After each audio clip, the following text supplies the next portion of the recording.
قال يحجي زر هذا اللي تنبيديو أيكونن حوس وستولن نجار نايفوس برنامج ديو ناي تنبيديو سستنبيت بهذا اللون نتسبتيخ نجرو يخيل تعمراتهم فرشوش كجبرك تعال زابير بوجيرو كسرنا أخيل جن إذا نريد أدرنا من تي كن مهارينا تي أبتي تجبراوي لتألد نتاي تري اللي خنجة تحتونيها كم جي كان نجار دلو خلو دلو خيليو همز حجي إثام نريهم زلنا أو زحتهم بميديا نريهم زلنا مسهم نبيرنا سلازين نريهم زلنا أتي كلونا زخل ميزان وسون كخون يخلي ملؤون زي كخون يخلي جن أبزي أب أمريكا أبس الساتاتن أبس مانياتاتن إتهم نبيات زبالو ختصو خلو أبتي تقرنيانا منفستون قولا إيزبلو أبتنايجي إنجليش جن familiar spirit إيزبلو كما يقولوا خعي خمس خل بولي كدان أب حدش كدان زلو خلو خنتقص حجيت الجزية أيون أي فقدلناني نعولناون استعبلناين كومجن قطعيم وم نريو أبز بأمريكا أبس الساتات كوم مسقطهم زي عبدالاس دلو Christ for the Nation ستورغو من غوردن يزبهال سبعي كابتو من مقنع بزح زصعارو حدا اي مالتي قال اي اب 84 دحر 10 عامت تدقيميو نعون مقنعون بزحات كمهرون كصحفون فتينهم يوم حج اب ام كل سلاز سند بتتحسأت يتحزقون بمصنعة درجة عينت سلازي حزوه بقلل يفلتي أبانا إذا عينت المدون سلازي بلنا هو إذا سيتخك النبي أيكونن إيو تبال الناس دفرت كيمثل تنقق النابلنا جن أبتجلجله كريه خلله تي أب أمريكا زقت أمامهم أب ساتاتن أب سمانياتن نعوز مسل زرعي يمثل تريه مالتي اتمنفست انقلا عينت زبل ناس نجرتي إلنا نبلو بتتقرنيانا الله أبت مصحف قدسون سلازي أملاخ تنبيت يو زنقر ات familiar spirit جن نجرتي إذا نجر كم خون كم زغل أبزداجمون تداجمون بلي كدان تنجيرنا لبتداجمون بحدش كدان ون تنجيرنا الله سلازي نزخل لزي كابز خد حنا النازغل حدا بتوم نبيات زبالو محبر كتلو ومالوا أبلاتنا حنت محبر كون لهم أقل قلوتهم بملؤونة ثا محبرهم تحتات النت بزلوا وعنت مجد تداخينهم كابزخون يهون أكلنا على اختفلتهم تخلتا محبرهم يا مالتي حجي الصوت زي مهلاو ملؤ فلتات زي كهلونا يخلي نبيات كم زلوت وهبت كريستوس كساعة زمت قصلي مصحف قدس نسيز نقرنا سلازي حجون ساتم تخكل انت زي نقروسيت مصحف قدس بزعبا نبيات زبلوت تخكل هيكونن مالت هيكونن حجي بزعبا أمينات نزارب زلنا ون حواريات ون اتم سرت دعاي خوننبر كريستوس تمليسو ساعة زمت كهلويا جن اتم حجي زلو اب تحت تم سرت خوينم زغلغلا حواريات بتي مستيات نعد حدش كدان قرنا خنريهم كل ناس نتمسفري ملء ولا وديم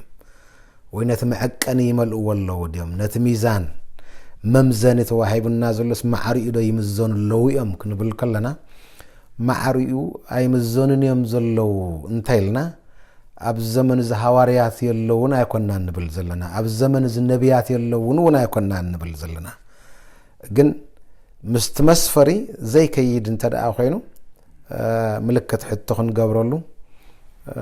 بقدي يخون ኣጻርያ ክትፈልጦ ትኽእል ግን እታ ማሕበር እያ ስለዚ እዚ ቀንዕ እንተ ኮይኑ መሂርና እቶም ተንቀሳቐስቲ ኣገልገልቲ ኣባላት ናይ ሓንቲ ማሕበር ክኾኑ ዋሶት ክህልዎም ኣገልግሎም ምስ መፁ ንዓኣቶም ፀብጻብ ዝህልዎም ወይ እንቶም ከገልግልዎን ዝኸደ ማሕበራት ዝኾነ ይኹን ዝነቕፍኦም ዝኸስኦም እንተደኣ ነገር ሃልይዎም ኮይኑ እታ ማሕበሮም ፀዊዓ እንታይ ከም ዝገበሩ ኣጻርያ ትፈልጠሉ ክትሕለቐሎም ትኾይና ትሕለቐሎም ክትግስፆም ትኾይና ክትቀፅዖም ትኾይና ትቀፅዖም እዚ ኣገባብ እዚ ስሒትናዮ ዘለና ንሱ ብትቦቱ እንተደኣ ተመሊሱ ተሓዲሱ መን ትኽክል ናይ ነቢይነት ጽዋዕ ዘለዎ መን ይኸዘይብሉ በቀሊሉ ክንፈልጦ ንኽእል ብሚድያ ብንሪኦ ግን ሙሉእ ስእሊ ኣይህልወናኒ እብል ስለዚ ትብለን ዘለኻ ክትቕልለን ትኾይነ ፍረዶ መበልካ ነቢይ እንተደኣ ኮይኑ ናይ ነቢይ ፍረ ኣለዎ እንተደኣ ሃዋርያ ኮይኑ ናይ ሃዋርያ ፍረ ኣለዎ ኣብቲ ፍረሲ ብርግፅ ይረአዩ ሕጂ ነቢይ እንድሕር ኮይኑ ሰነድ ክግበር ብጣዕሚ ኣዝዩ ኣድላይ ኢለ ይሓስብ ንሱ ንባዕሉ ቸክ ክገብሮ ኮይኑ ዶ ኣይኮነን ዝበልክዎስ ኮይኑ ዶ ህዝቡን ክምርምሮ ዘለዎ ክተሰኒዱ እንተዝፀንሕ ከመይ ፅቡቅ ይኹናት ክዝረብ ከሎ ኣዝዩ ወሳና እዩ እቶም ነቢያት ምስቶም ካልኦት እውን ቅድም ቀዳድም ኣገልግሎቶም መምሃርን ምስባኽን እቲ ተጻሒፉ ዘሎ ቃል ኣምላኽ እዩ ብምምዓድ ብምስባኽ ግን ክሰብክዎ ከለው እዋናዊ እዋን ኮይኑስ ከምዚ ትንቢት ዝንገረካ ዘሎ ኮይኑ ልብኻ ይበጽሓካ እዩ ሕጂ ዞም ሕጂ ንሪኦም ዘለና ግን እዚ ኣይገብሩን እዮም ዘሎ ኣምላኽ ይጎድል እቲ ቃል ኣምላኽ ይጎድል በቲ ንሪኦ ዘለናሲ መጽኦም ይብላ ኣሎ እግዚኣብሔር ኢሎም ክንበዩ ክመፁ ደኣ እምበር ክሰብኩ ክምህሩ ክምዕዱ በትስሩት ጌጋ ዘይብሉ ቃል ኣምላኽ ነቲ ህዝቢ ንኽተኽልዎ ዝግበር ዓይነት ኣገልግሎት ኣይንርእን ኣሎና ኣብ ሓድሽ ኪዳን ከይድና ክንሪኦም ከለና ግን እዚ ከም ዝነበረ ስለዚ ካብቲ ሓደ ነቶም ነቢያት እንምርምረሎም መገዲ ትሕዝቶ ትምህርቶም ምስ ትስሩት መሰረት ሃዋርያዊ ትምህርቲ ይቃደዱ እቲ ዝሰብክዎ ትምህርቲ ጥዑይ ትምህርቲ ድዩ እቲ ብማዕዳ ደረጃ እውን ዝዛረብዎ ዋላ ናይቲ ትንቢት እውን ካብቲ መዐቀኒኡ ሓደ እሱ ምስቲ ጥዑይ ቃል ምዝስ ዝጋጨስ ክኸውን የብሉን ምስቲ ጽኑዕ ተነጊሩና ዘሎ ቃል ኣምላኽ ወይ ከዓ ጽኑዕ ትንቢት ኢልዎ ዘሎ ምስኡ ዝጋጨ ክኸውን የብሉን ሕጂ ናብትኻ ትቕፅል ክንቅፅል ንኸይና እቶም ቆምቲ ኣገልገልቲ ኢልና ንብሎም ጓሶትን ዲያቆናትን እዮም ናብኡ ቅድሚ ምኻደይ ግን ኣብ ሓድሽ ኪዳን መራሕቲ ተተርጎማ 3 ቃላት ኣለዋ ኤጲስቆጶስ ዲያቆን ኤጲስቆጶስ ሽማግለ ጓሳ በዝናይ ትግርኛና ተራወሲድና 4 ቃላት ንሓደ መዝነት እየን ዝገልጻ ኣብቲ ናይ ግሪክ ግን ታ መራሕቲ ተተርጉመን ዘለዋ 3 በበይነን ቃላት እየን ስለዚ ንኹለን ተራወሲድናን ኣብ ሓድሽ ኪዳን ንሓደ መዝነት ዝገልጹ 6 መጸውዒ ስማት ኣለዉ እቲ መጋቢ ከም ናይ ኣምላኽ መጋቢ ዝብል እንተሓዊስና ግን 7 ቃላት ኣለዉ ሕጂ እዚ ንጹር ኮይኑ ኣይረኣየናን እዩ ኣብቲ ዝጸንሐ ናይ 50 ዓመት ኣቢሉ ዝምንቅስቓስ ሕጂ ዘሎ 50 ገለን ዓመት ዝገበሮ ኣብቲ ቅርጽ ናይተን ማሕበራትና እውን ንጹር ኣይኮነን ኣብቲ ዝውሃብ ትምህርቲ እውን ንጹር ኣይኮነን ኣብ ውስውስ ዝበለና ይመስል በቲ ሓድሽ ኪዳን ክንሪኦ ግን ኣብቲ ውሽጢ ቅድሚ እታውና ሕጂ እዞም 7 ስማት መቀያየርቲ ወይ መለዋወጥቲ ኮይኖም መጸውዒ ናይ ሓደ መዝነት እዮም ንኣብነት ኢልና ኣብ ግብረ ሃዋርያት እንተ ኣንቢብና ኣብቲ ምዕራፍ 10 ካብ ሚሌጦስ ናብ ኤፌሶን ልኢኹ ነቶም ሽማግለታት ማሕበር ናብኡ ፀውዖም ይብለና ኣሎ ጳውሎስ ክምለስ ከሎ ነቲ ሳልሳይ ሃዋርያዊ ዙረት አገልግሎት ወዲኡ ናብ ኢየሩሳሌም ገጽ ክምለስ ከሎ ናብ ኤፌሶን ከይከይድ ከይርሕቆ ሳቶም ንፍርቅ መገድ መጽየም ክረኽብዎ ይጸዊዕዎም ነቶም ሽማግለታት ተማሕበርያ ንሱ በዓል እዩ ተማሕበር ተኺልዋ ንሱ በዓል እዩ ነቶም ሽማግለታት ሸይምዎም دحراي جناب قطري نعاتهم كزاربهم كل قطر إسران شمنتن سلازين رؤسهم نتا بجزاء دم زتريا محبر قويتان كتقاسيو منفس قدس إبسكوب أسات جراب از شموكم إلوا منفس قدس شيموكم إلوا تام حبر نسي تخيلوا تكرسين نسيات حيزوا جن أملاخ نزيد أو عمسباتي أبتابوتهم أغميتوا سلازي بيد باولس قات قرص انت تتحازي اتي سلطان زلو خوينا او زقمطم غنا منفس قدسي اجي نزن تقصينا نحنا ግን ولا مرጫ غيرنا አሁን زقمطنا يمسي منفس قدس አዋ قميطنا نبلينا باولس ግን ኮም خገብር كله كنا نريو اجي ጽዋዕ ዘለዎም وهبت ዘለዎም አምላኽ ነዝን خገልግሉ ዝፈለዮም ካብ ማህፀና ዲኦም አትሒዙ ወላ ኸይዳ ሓኑ ከለው ነዚ ነገር ዝነዝዕዮ ዝምድይብዎም ጸንሑ አይነት ሰባት የም ማለት እዩ ሕጂ ሽማግለ ኢልዎም ኤጲስቆጶስ ኢልዎም መጓሰ ሓሉ ትብል ቃል አላ አባ ታ ግስታው አዘላ ምሕላው ትብል ካብታ ጓሳ ትብል ካብ ሓንቲ ጉንዲያ ስለዚ ሰለስቲያን ቃላት ንሓደ ሰብሲ ሽማግለ ይኻይልዎ ኤጲስቆጶስ ገሩ ሸይሙካ አይልዎ ክትጓሲ እዩ ሸይሙካ ኻይልዎ ስለዚ ጓሳ ኤጲስቆጶስ ሽማግለ ሰለስተ ተቀያይሮም ንሓደ አገልግሎት መጸውዒ ኮይኖም ኢና ንረኽቦም ዘለና ማለት እዩ እዚ እቲ አፕቲቶስ ውን መሊስና ንረኽቦ ኢና ኣብ ቀዳማይ ጴጥሮስ ምዕራፍ 5 ቁጽሪ 1 ክሳብ 4 ዘለውን ሳልስ ደጊምና ንረኽቦ ኢና زي مالتي سلازي حجي نحنا شماغلتاتن غواسوتن اينا نبل لك بتزربانا خا غواسوت كالوت شماغلتات كالوت كم زخونو غيرنا اينا نزارب ابت مرار حناون كوم غيرنا اينا نقمطو ግንሳቶም የምትሽማግለስ ንሲ ኤጲስቆጶስ ንሲ ጓሳ ኻይብለና ለሐድሽ ኪዳን ኣብ ቀዳማይ ክፍለ ዘመን ተማሕበርኩም ገራያ ተረዲአቶ ካልኣይ ክፍለ ዘመን ኮም ገራያ ተረዲአቶ ሳልሳይ ክፍለ ዘመን ኮም ገራያ ተረዲአቶ ዳሕራይ ተሐድሶ መስመፀ በዓል ሉተር ጀሚሮሙን ኮም ገረም ተረዲኦሞ በዓል ካልቪን ኮም ገረም ተረዲኦሞ ሕጁን ዘም በዓል ባፕቲስት ንብሎም ዘለናውን ትሽማግለስ ንሲት ፓስተር